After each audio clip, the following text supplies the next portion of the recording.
오늘 우리에게 주시는 하나님의 말씀 같이 보도록 합니다. 창세기 16장 1절 말씀부터 6절까지에 있는 말씀이 되겠습니다. 찾으신 줄 알고 제가 봉독해 올립니다.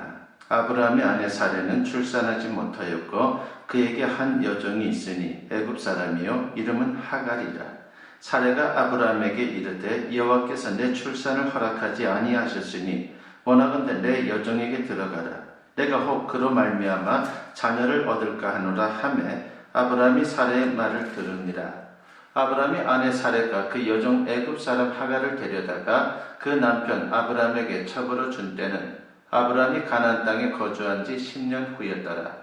아브라함이 하갈과 동침하였더니 하갈이 임신하며 그가 자기의 임신함을 알고 그의 여주인을 멸시한지라. 사레가 아브라함에게 이르되 내가 받는 모욕은 당신이 받아야 옳도다. 내가 나의 여종을 당신의 품에 두었거늘 그가 자기의 임신함을 알고 나를 멸시하니 당신과 나 사이에 여호와께서 판단하시기를 원하노라. 아브라함이 사레에게 이르되 당신의 여종은 당신의 수중에 있으니 당신의 눈에 좋은 대로 그에게 행하라 하며 사레가 하갈을 학대하였더니 하갈이 사레 앞에서 도망하였더라. 아멘. 오늘 하나님의 말씀 제목은 하나님의 방법이라고 하는 제목으로 같이 은혜를 나누고 도전을 받고자 합니다. 사도행전 16장에 보면은 사도 바울이 제2차 전도 여행을 계획하고 소아시아 쪽으로 가려고 했습니다. 그런데 이상하게도 길이 자꾸 막히는 겁니다. 이때 바울이 어떻게 합니까? 만약 사도 바울이 적극적인 사고방식을 가진 사람이었다면 아마도 이렇게 생각했겠죠. 안 되면 대기하라. 그렇게 생각하고 그렇게 말하면서 소아시아 지역으로 무조건 들어가려고 했을 것입니다.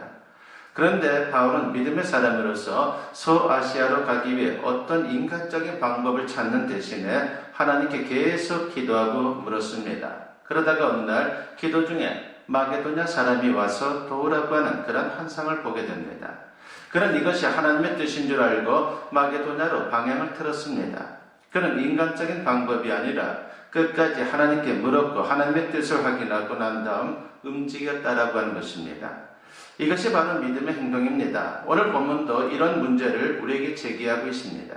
창세기 15장을 보면 하나님은 분명히 아브라함에게 내 몸에서 날 자가 내 상속자가 되리라고 약속을 하셨습니다. 그리고 하나님의 약속을 받은 아브라함은 확신에 차서 집으로 돌아왔습니다. 그러나 집에 돌아왔을 때에 그곳에는 여전히 아무것도 달라지지 않은 현실이 그를 기다리고 있었습니다.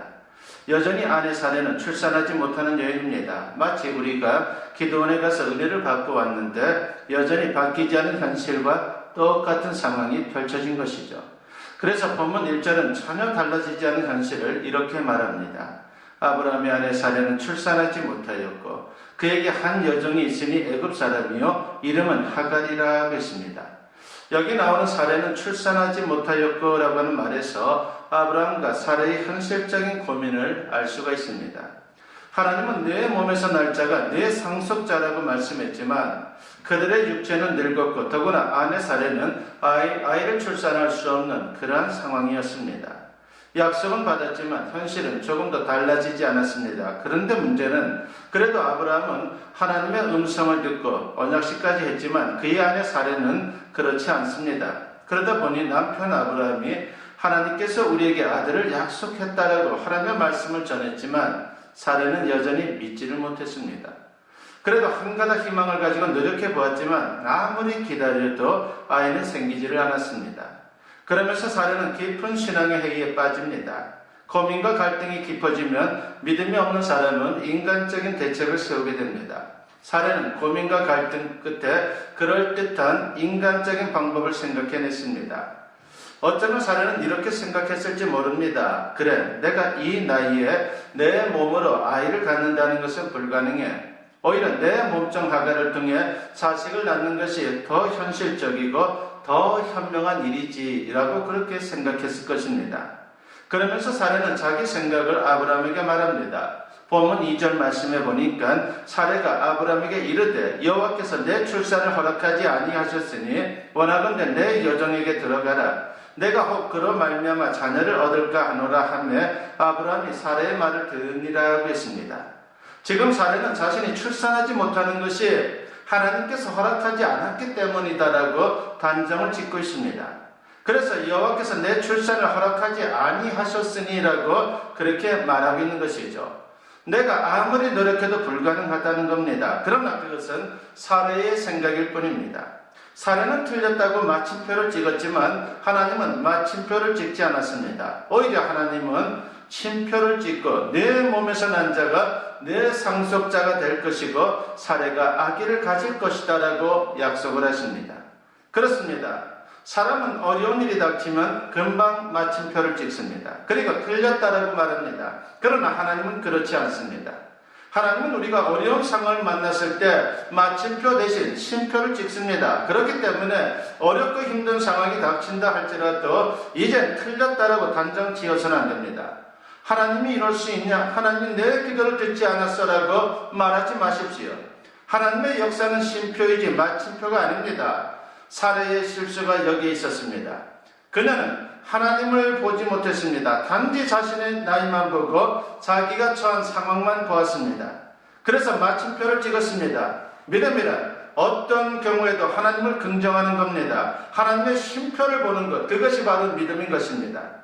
문제에 접근하는 데는 두 가지 길이 있습니다. 사람들에게는 이 두 가지 중에 하나를 택한다라고 하는 것이죠. 하나는 환경을 먼저 보고 하나님을 보는 겁니다. 대부분의 사람들이 이 방법으로 문제에 접근합니다. 그러면 어떻습니까? 원망부터 나옵니다. 하나님 어찌하여 나에게 이런 상황을 주시는 겁니까? 하나님이 살아계시다면 어떻게 이럴 수 있습니까? 라고 그렇게 주님을 향해서 원망을 합니다. 그런데 문제에 접근하는 다른 길이 있죠. 그것은 하나님을 먼저 보고 문제를 보는 것입니다. 그러면 문제는 아무것도 아닌 것처럼 보이게 되는 것입니다. 이것이 바로 하나님의 시각으로 문제를 보는 겁니다. 출애굽 과정에서 이스라엘 백성들과 모세가 문제를 보는 데 차이가 있었다라고 하는 것을 우리가 성경을 통해서 확인할 수가 있습니다.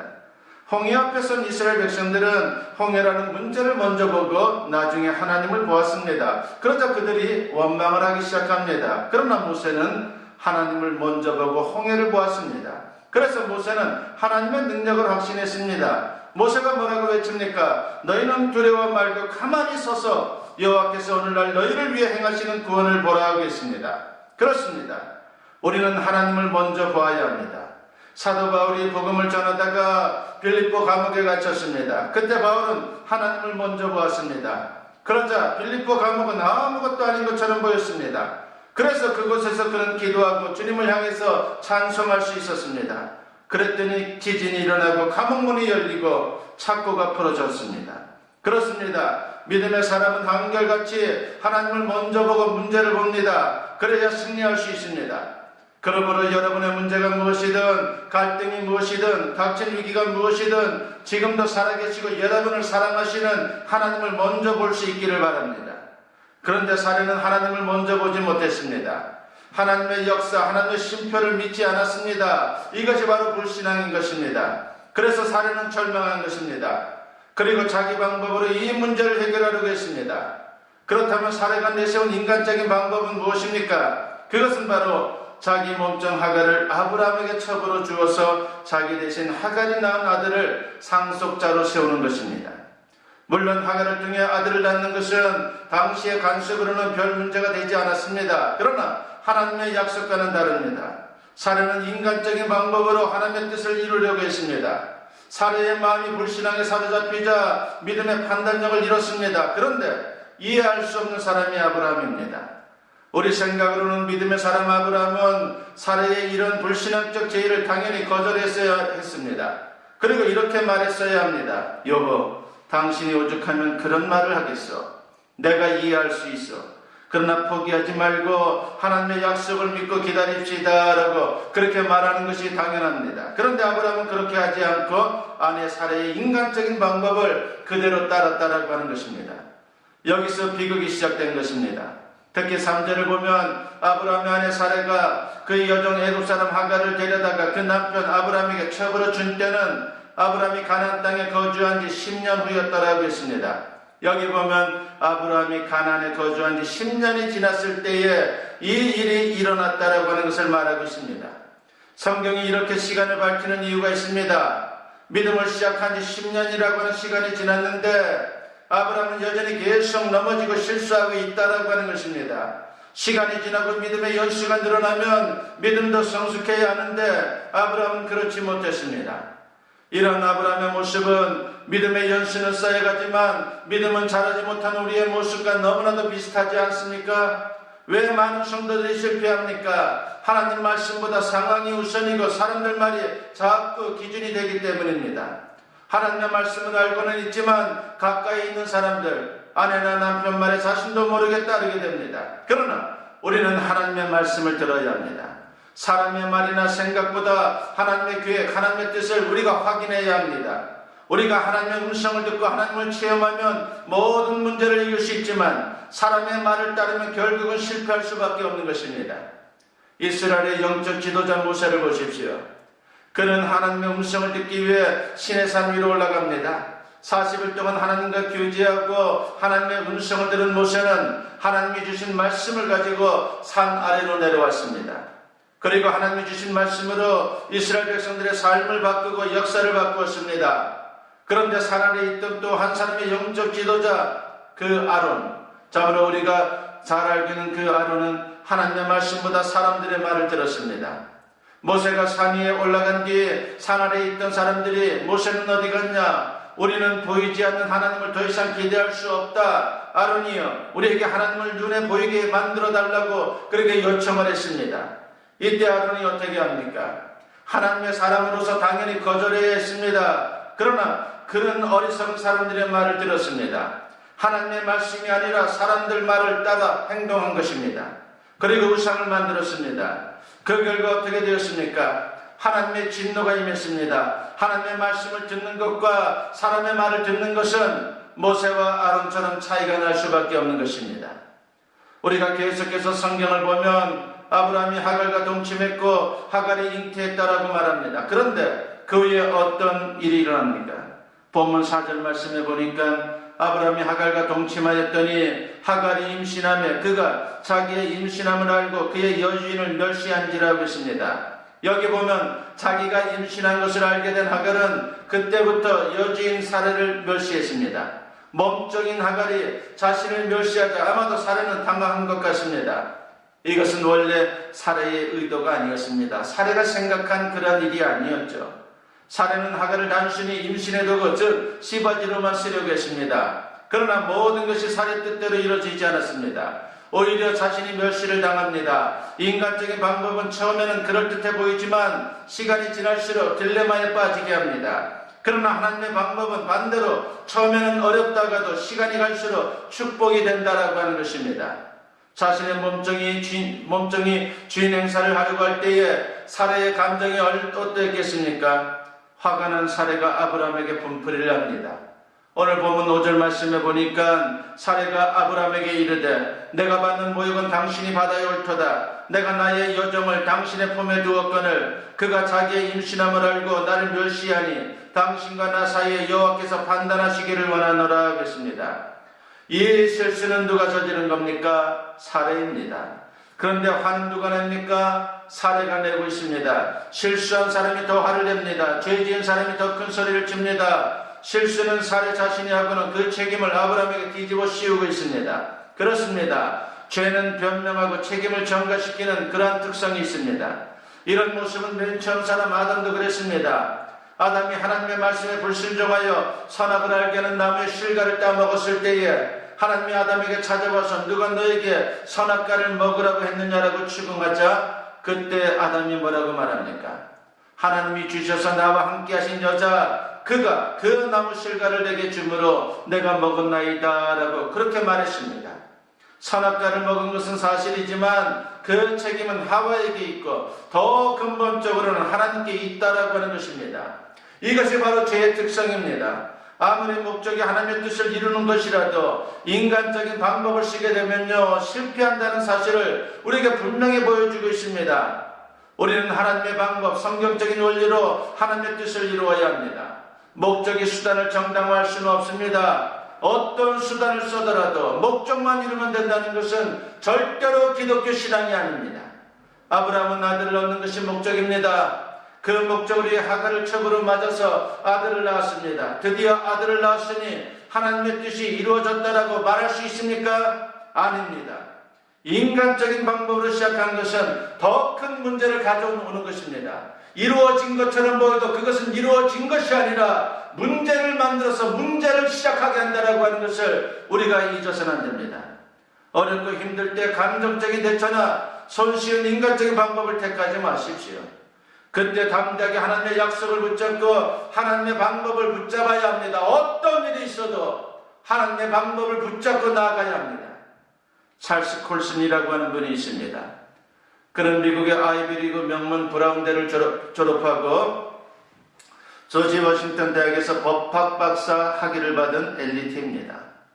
닉슨 대통령의 보좌관으로 실세 중에 실세였습니다. 그런데 1974년도에 여러분들도 잘 아는 워터게이트 사건으로 구속 수감이 되었습니다. 재판 과정에서 그는 친구의 전대로 예수님을 만나게 되었고 회심하게 됩니다. 그러면서 자신이 걸은 인생길에 대해서 깊이 반성하고 회개했습니다. 화려한 길을 달려왔지만 인생을 잘못 살았다는 것을 깨달았습니다. 만일 계속 그 길로 갔더라면 그 종착지는 멸망이었을 겁니다. 그래서 그는 결단합니다. 인간적인 방법으로 얼마든지 빠져나갈 수 있었지만 정직하게 자신의 죄를 고백하고 복역했습니다. 출소 후에는 완전히 인생길을 바꿨습니다. 교도소 선교를 창설하고 기독교 저술가 겸 연설가로 활동하면서 많은 사람들에게 영생의 길을 제시하는 그런 존귀한 인생이 되었습니다.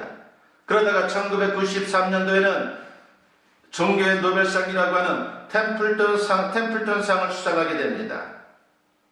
그는 빠른 길을 줬고 바른 길을 택한 것입니다.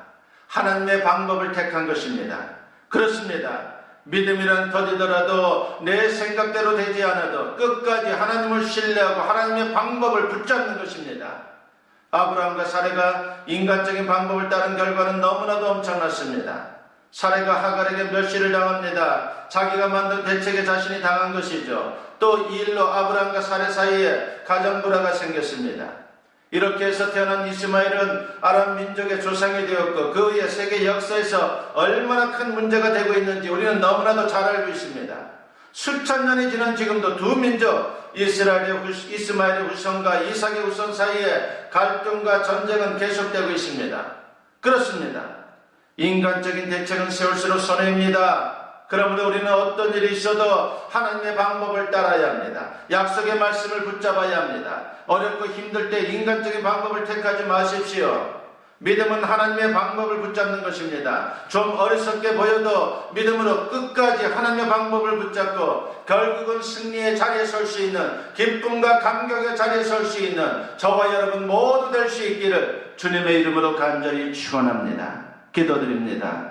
사랑과 은혜가 충만하신 아버지 하나님 감사합니다. 오늘도 주님께서 허락하신 예배 시간을 통해서 이렇게 주님의 말씀을 들었습니다. 아버지 하나님이 선포된 말씀과 같이 그 어떤 일이 있어도 하나님의 방법을 따르게 하여 주시고 하나님의 뜻을 먼저 앞세울 수 있는 우리의 신앙이 될 수 있도록 역사하여 주시옵소서. 그래서 위대하신 주님의 역사와 능력과 사랑과 축복을 맛볼 수 있는 우리 모두가 되게 하여 주시옵소서. 감사드리옵고 예수님의 이름으로 기도드리옵나이다. 아멘.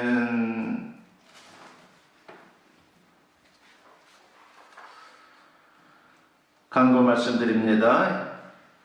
예배를 드리는 여러분을 축복합니다. 가정에서 예배를 드리다 보면은 자칫 신앙이 해이해질 수 있습니다. 항상 깨어있는 그런 신앙이 되도록 노력할 수 있기를 바랍니다.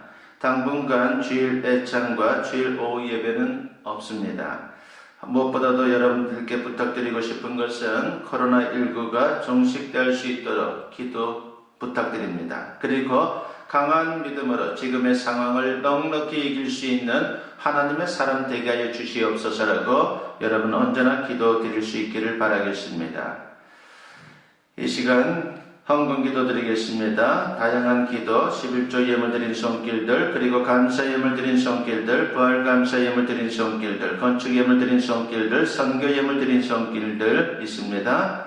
기도드리겠습니다. 사랑이 충만하신 아버지 하나님 감사합니다. 오늘도 주님 앞에 나올 때에 이렇게 주님의 크신 사랑과 은혜를 생각하며 귀한 예물로 주님께 영광 돌리게 하시니 감사합니다. 주님이시여 드려지는 예물 위에 기름 부어 주시옵고 이제 주님의 크신 뜻을 이루는데 이 예물이 귀하게 쓰임받게 하여 주시옵소서. 아버지 하나님이시여 모든 것이 주님으로부터 왔음을 고백하며 정성을 다하여 드리오니 저들의 하나님 중심의 신앙과 삶을 기뻐 받아주시옵고 언제나 또한 저들의 삶 속에 주님의 예비하신 축복이 늘 풍성히 임하게 하여 주시옵소서. 물질을 다스리는 하나님의 사람들 되게 하시고 물질에 지배받지 않게 하시고 그래서 이러한 원칙을 따라서 살아가는 하나님의 백성들의 모습을 통해 진정 세상의 아름다운 모습이 비춰질 수 있도록 역사하여 주시옵소서. 드리는 손길과 가정들 축복하시고 기도하는 제목들마다 아름답게 이루어질 수 있도록 역사하여 주시옵소서. 아버지 하나님 이제 또한 사랑하는 자녀들과 우리 손들이 있사오니 이제 믿음으로 잘 성장하여 이 시대에 존경받는 인물들이 다 될 수 있도록 역사하여 주시옵소서. 감사드리옵고 예수님의 이름으로 기도드리옵나이다. 아멘. 이제는 우리 주 예수 그리스도의 은혜와 아버지 하나님의 무궁하신 사랑하심과 성령의 감화감동 역사 충만하심이 오늘 주님께 예배로 영광 돌리며 선포된 말씀과 같이 하나님의 방법으로 세상을 살기를 다짐하고 결단하며 세상을 향하는 주님의 사랑하는 자녀들 위해 지금으로부터 영원토록 함께 하시기를 간절히 축원하옵나이다. 아멘.